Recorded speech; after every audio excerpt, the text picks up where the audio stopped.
बिस्मिल्लाहिर्रहमानिर्रहीम। जी नाज़रीन, सियालकोट अपडेट, अस्सलाम वालेकुम।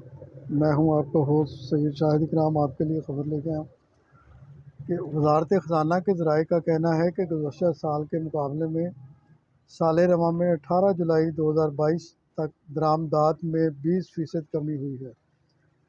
ज़राए ने बताया कि दरामदात में कमी के हवाले से मरकज़ी बैंक ने जो किरदार अदा किया है वो काबिल तारीफ़ है।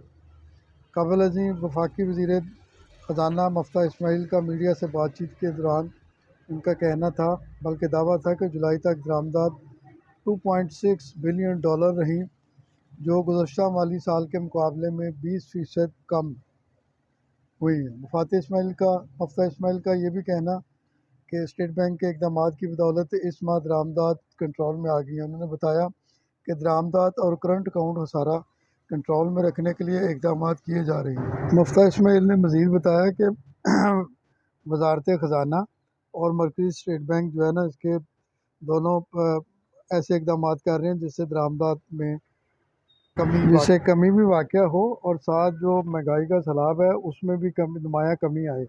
ऐसे हम इक़दामात कर रहे हैं।